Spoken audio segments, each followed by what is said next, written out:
नोटबंदी से जुड़ी आपके काम की इस वक्त बड़ी खबर आ रही है। नोट बदलने को लेकर रिजर्व बैंक की तरफ से एक और बड़ी जानकारी सामने आई है। स्याही लगने की प्रक्रिया के बाद याद रखें, रिजर्व बैंक ने बैंकों को अब यह निर्देश दे दिया है कि बैंक से 4,500 तक के नोट ही बदले जा सकेंगे। बाकी के नोट बदले नहीं जाएंगे बल्कि खाते में जमा होंगे।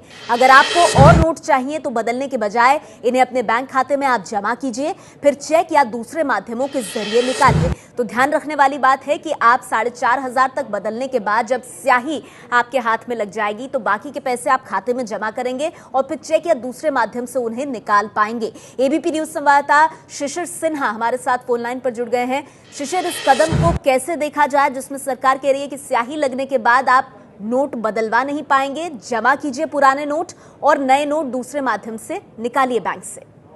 बिल्कुल, देखिए, रिजर्व बैंक ने जो फ्रिक्वेंटली आस्क्ड क्वेश्चंस थे उसको अपडेट आज किया है और उसमें ये कहा गया है कि आप 4,500 रुपए के नोट एक बार ही बदल सकते हैं। उन्होंने वंस शब्द का इस्तेमाल किया पहले, क्योंकि काफी इसको लेकर के भ्रम की स्थिति थी कि ये रोज की लिमिट है या 2 दिन की लिमिट है या 4 दिन की लिमिट है, लेकिन इससे काफी हद तक स्थिति साफ हो गई कि एक बार आप कर सकते हैं।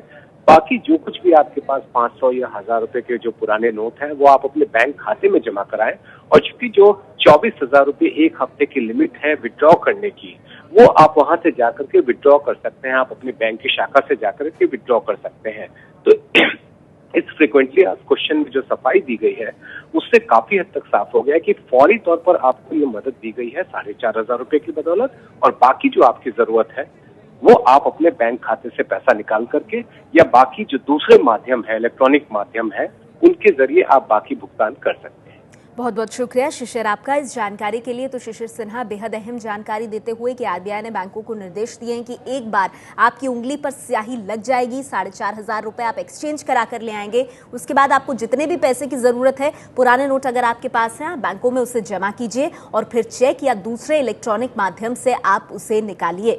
कहीं ना कहीं लाइनों में जो लगातार गोरख धंधा भी सामने आ रहा है उसको रोकने के लिए ये बेहद अहम कदम जो कि उठाया गया है।